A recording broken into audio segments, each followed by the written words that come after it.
Allah telah jadikan ibadah paling tingginya ibadah adalah Assalamualaikum warahmatullahi wabarakatuh. Bismillahirrahmanirrahim. Allah telah jadikan ibadah paling tingginya ibadah adalah satu, ngajak orang kepada kebenaran. Itu ibadah paling tinggi. Nge-share pengajian, malam ini ngaji di Nurul Iman, bikin status. Jangan bikin status yang agak-agak, lapar gue, mana kenyang, ke warteg. Gitu. Nulis yang bagus-bagus, ngajak orang kepada yang baik-baik. Apa kek? Ayo malam Jumat kita baca sholawat yang banyak, Nabi nyuruh begitu. Apa kek nulis status yang bagus-bagus? Jangan yang kagak nulis status mah begitu.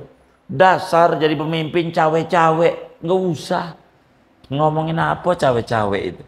Udah biarin aja. Kita mau baca sholawat aja. Baca surat Kahfi, ajak ayo nih malam Jumat baca Kahfi. Begitu. Dakwah itu adalah ibadah paling tinggi. Ngajak, yuk bang ngaji bang. Begitu. Ajak, nggak apa-apa. Sok suci loh, bukan sok suci. Ini kan ya paling nggak kita mengisi waktu lah. Begitu ngaji, begitu. Begitulah kita. Dakwah namanya. Dan itu akhlak baik. Mana lagi ad-dalalah 'alal khair, nunjukin yang bagus-bagus, bilangin, ngumumin, adzan. Tuh, adzan tuh ganjarannya gede yang adzan tuh, sebanyak yang sholat. Begitu, yang sholat orang adzan tuh. Jadi begitu. Maka yang gede maghrib ramian, subuh dikitan, begitu, adzan. Sebanyak yang sholat itulah jumlahnya. Ganjaran orang yang adzan karena ad-dalalah 'alal khair. Mana lagi wan nasiha lil muslimin, menasihati kepada orang lain. Kasih nasihat-nasihat, kasih omongan yang bagus-bagus. Itu ibadah paling tingginya ibadah, dan itu derajat paling tingginya derajat. Dan perkara yang paling penting dalam agama. 3. Yang paling penting dalam agama adalah ngajak orang kepada yang baik-baik. Nunjukin orang kepada yang bagus-bagus. Nasihati orang. Itu bagus. Jangan mundur kalau nasihati. Lu lagunya baru ngaji 2 hari aja udah nasihatin. Udah doain biar saya benar, yang penting saya nyampein. Urusan lu nerima apa kagak itu terserah lu, yang penting gue udah bilangin. Begitu. Jadi emang kudu sabar di agama. Begitu. Dari tadinya nggak di masjid, kita doain moga-moga orang pada ke masjid. Bagus doanya, mau udah cakep. Pas orang pada shot ke masjid langsung diomong, tumben lu bang sholat, lu makasih, begitu. Jadi mundur lagi. Ini mulutnya ini nggak tulus kepada kaum muslimin yang bagus.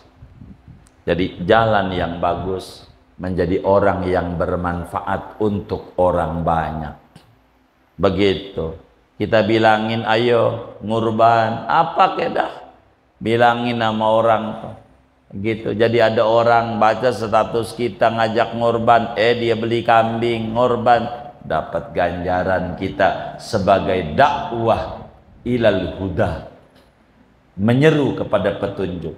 Kuntum khaira ummatin ukhrijat linnas wal takum minkum ummatun yad'una ilal khair. Itulah begitu Nabi. Dan yang namanya dakwah, ngebilang-bilangin orang, ngajakin orang berbuat baik, itu jalannya para nabi. Nabi itu begitu kerjaannya dakwah, kerjaannya nolongin orang, kerjaannya nunjukin yang baik-baik. Kita nyontoh sama Nabi yang bagus-bagus sebisa kita. Dan dakwah tidak mesti jadi kiai. Dakwah itu bukan tugas kiai. Dakwah itu tugas muslim semua.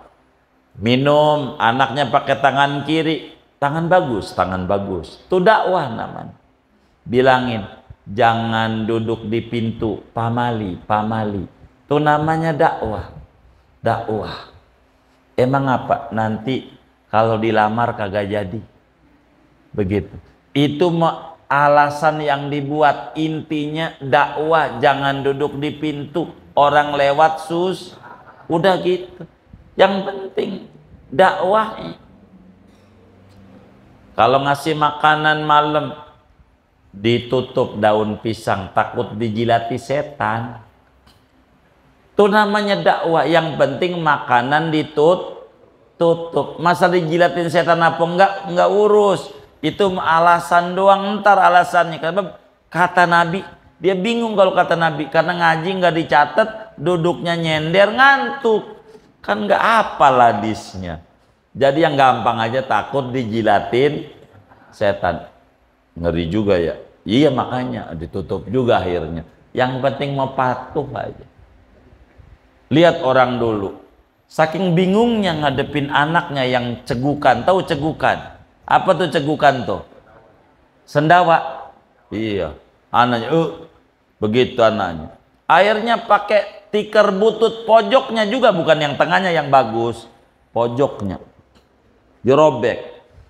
Dia tempelin di ludah. Bismillahirrahmanirrahim. Tempelin di jidat anak.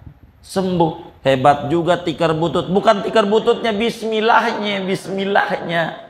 Yang hebat mah. Bukan tikernya. Gitu. Sekarang nyari tikar susah. Tisu aja ada tisu. Tisu juga akhirnya. Buat cucunya. Manjur juga tisu. Begitu. Bukan tisu. Bismillah. Bismillahirrahmanirrahim. La haula. Tuh manjur.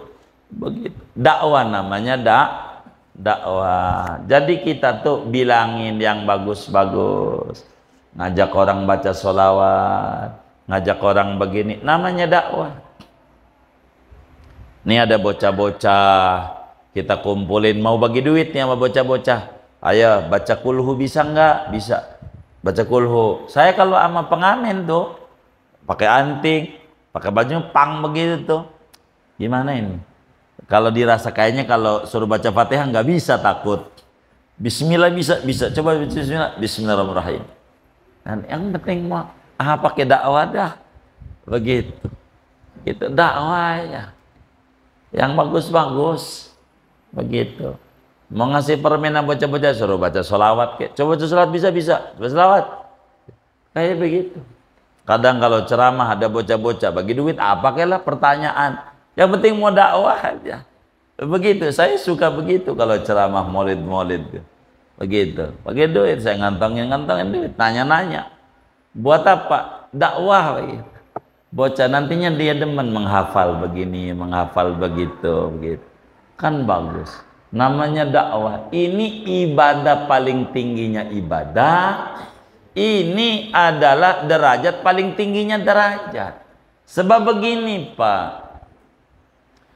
Kita malam tahajud biar gampang 300 rakaat. 300 malam. Jadi pagi ditanya oleh temannya, "Bang, ngapa itu matanya kayak sendu-sendu? Seneng duit apa sendu-sendu ini ya? Matanya sayup-sayup itu sipit." Kata kita begini, malam habis tahajud 300 rakaat. Itu namanya jadi ria. Tapi kalau ngaji enggak. Jadi kita bilang, "Kenapa Bang matanya sipit-sipit itu?" Jadi begini, malah habis ikut ngaji. Padahal sih capek-capek banget, tapi lumayan ngaji. Ternyata ya, kalau kentut tuh wudu batal. Itu namanya dakwah, bukan ria. Dakwah namanya. Tuh. Maka dakwah tuh paling tinggi. Ngedongengin yang baik-baik. Dakwah. Itu begitu. Dan ini jalan yang ditempuh para nabi. Jalan yang ditempuh para rasul, jalan yang ditempuh para wali-waliullah, jalan yang ditempuh oleh orang-orang soleh, para ulama, yang mendalam keilmuannya, yang mendalam keyakinannya, mereka semuanya sisi yang diambil adalah dakwah, dan dakwah beresiko. Dicela itu kerjaan orang dakwah biasa, dicela biasa. Maju lagi guru, badannya gede, gendut, pasti sama hadirin, pasti jarang puasa tuh si ustad, badannya gede kayak gitu, ada aja dicela. Naik lagi kurus, pasti diomelin bininya mulu, ada aja, kagak ada benernya. Iya, udah begitu, nggak apa-apa. Emang begitu, dicela mulu dia nasibnya, kagak ada benernya. Begitu, kagak ada benernya. Datang pagi-pagi, belum mulai datang dia, ini getol amat nih orang, begitu. Datang telat, kurang hargai, salah mulu dia. Jadi apa aja salah. Nah itulah sabar. Orang dakwah itu kudu sabar, kudu sabar. Moga Allah berikan rahmat aman Nabi Muhammad, seorang Rasul yang amanah, yang terpercaya, kekasih Allah, penutup para nabi, imamnya orang bertakwa, pemimpin umat sejagat sejak dahulu sampai nanti akhir zaman. Inilah sekelumit dari ngaji kita malam hari ini. Biar nggak panjang, masih pembukaan. Masih pembukaan daripada kitab Nasaihud Diniyah, agar supaya kita ya dari awal ini tidak lebih, supaya yang lain-lain juga ikut merasakan sebagaimana ngaji dari dulu. Begitu, dari awal. Nggak apa-apa mundur, mengulang, tapi biar dapat manfaatnya banyak. Begitu. Wallahu a'lam bishawab. Ada yang ditanya mungkin dari materi ini atau di luar, semua silakan. Waalaikumsalam.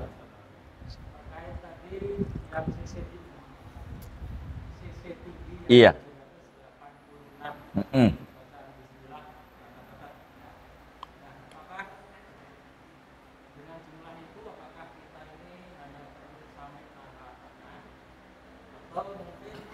Memantapkan kita dengan jumlah itu ada dasar filosofi. Baik kalau ditanya. Jadi sebetulnya setiap aurat itu sudah diracik.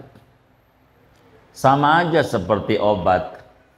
Kita boleh bertanya kepada dokter, Pak dokter, ini obat kenapa yang gede 3 kali sehari? Kenapa yang kecil sekali? Boleh kita bertanya sama dokter begitu. Dan ini dari mana racikannya ini? Boleh juga untuk kita bertanya sama dokter begitu. Meskipun kalau dokter itu kurang baik, yang dokter lu apa gue begitu, kata dokter. Dari mana ini angka? Sebetulnya kalau ditanya angka-angka itu dari mana? Angka itu namanya disebut angka abjadiyah.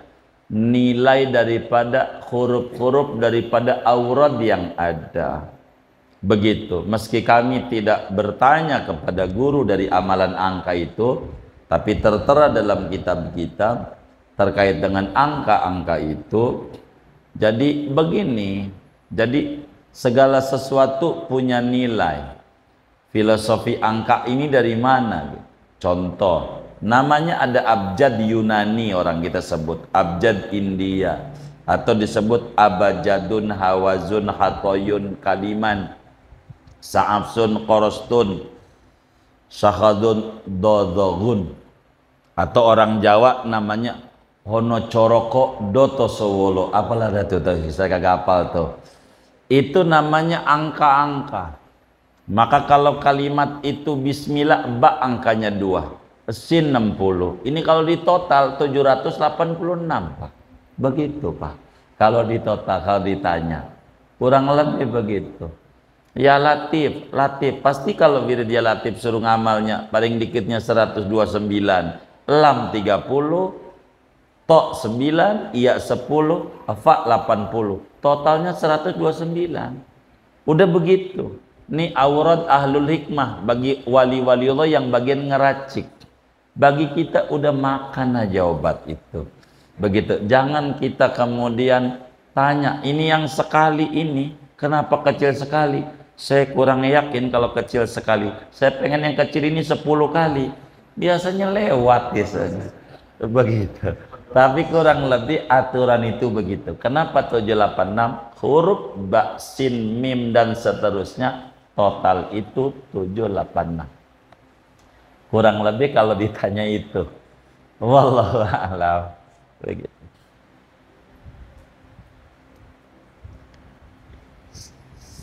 Sudah? Baik. Iya. Waalaikumsalam. Iya mau kurban. Iya. Baik, bagaimana kalau kemudian kita pengen kurban tapi juga kita punya utang? Dilihat apakah utang ini menghalang-halangi kurban kita ataukah tidak. Maka dilihat hutang itu jatuh tempo atau tidak hutang itu. Kalaulah jatuh tempo, maka di Idul Adhanya maka dahulukan bayar utang. Bila duitnya cuma cukup buat bayar utang biar gampang dah. Duitnya ada 5 juta, emang utangnya juga 5 juta. Utangnya 5 juta. Beli kambing ya cukup juga. Cukup enggak ya? Cukup, iya. Bayar utang cukup juga. Duitnya segitu-gitunya. Udah jatuh tempo. Maka kita bayar utang dulu.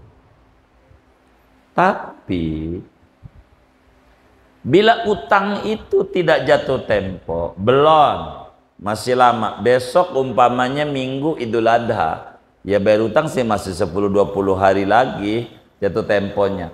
Maka nilai. Jadi enggak kemudian karena utang. Akhirnya ada utang. Mana utangnya motor baru kredit seminggu yang lalu. 5 tahun.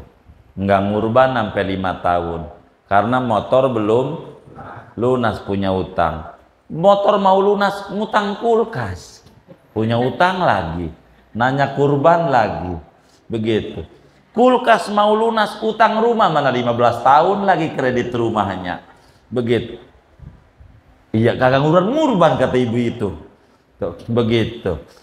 Jadi dilihat yang jatuh tempo. Begitu. Yang jatuh tempo mana? Begitu. Begitu. Kalau kita ndak jatuh tempo, ya gitu. Udah duluin. Mau ngurban aja. Jangan sampai punya utang tapi besok mengutang lagi, bukan bayar utang, ngutang lagi. Begitu, salah lagi. Jadi utang bila jatuh tempo menghalangi daripada kurban kita bila duitnya dikit. Bila duit kita banyak, utang 5 juta, duit yang ada sih di rumah alhamdulillah ada 200 juta. Ya, jangan karena utang itu, jangan. Ya, utang tinggal dibayar, ngurban begitu. Kurang lebih demikian gitu. Wallahu a'lam. Waalaikumsalam.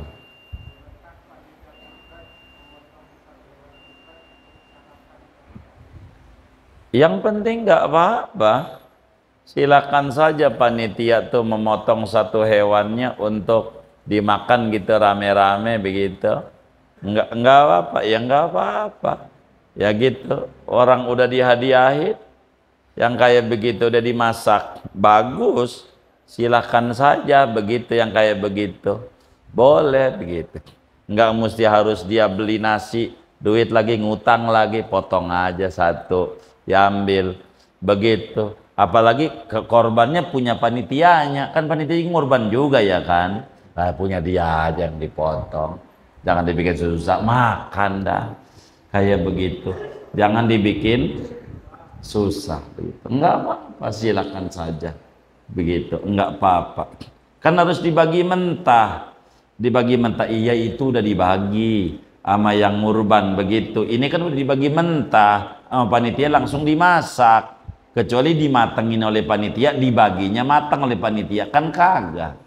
Gitu untuk makan dia juga begitu. Tadinya mau nggak boleh tapi ikut makan juga, malah ngambil 3 mangkok lagi. Kan rada repot juga yang model kayak begini nih. Begitu. Belum untuk dibawa pulang lagi. Jadi nggak apa-apa, silakan saja yang seperti itu, begitu. Artinya langsung dibagi, langsung dinikmati maknanya. Silakan saja, nggak apa-apa, begitu. Kalau kita dirasa ragu, sisain aja seberberapanya kasih orang lain, kan korban sunnah. Silakan begitu.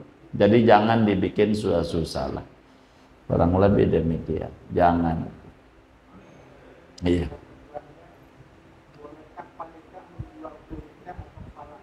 Jadi begini, kalau mau kulit, kalau kulit saya udah jawab banyak sebetulnya kulit nih berkali-kali. Yang haram menjual tuh yang ngurban. Ingetin, yang haram menjual, nih nabinya ngomongnya begini nih. Saya udah 1000 kali ini di mana majelis ini ditanya begini-begini nih. Man ba'a jilda udhiyatihi fala udhiyatalah. Siapa orang yang ngorban lalu dia jual kulitnya, siapa yang ngejual? Yang ngorban, kagak jadi kurbannya. Yang ngorban, yang ngorban, yang jual. Begitu yang ngorban. Kalau orang lain, orang miskin segala macam nggak apa-apa, jangan sampai kulit itu dipotong kecil-kecil kayak dompet tuh. Buat apaan? Busuk, manfaat juga nggak ada. Nggak apa-apa. Apa makna menjual kulit tuh? Makna menjual kulit itu di antara makna lainnya bukan menjual tapi kagak ngupahin. Siapa yang ngasih kambing kagak ngupahin sehingga kulitnya jadi ongkos.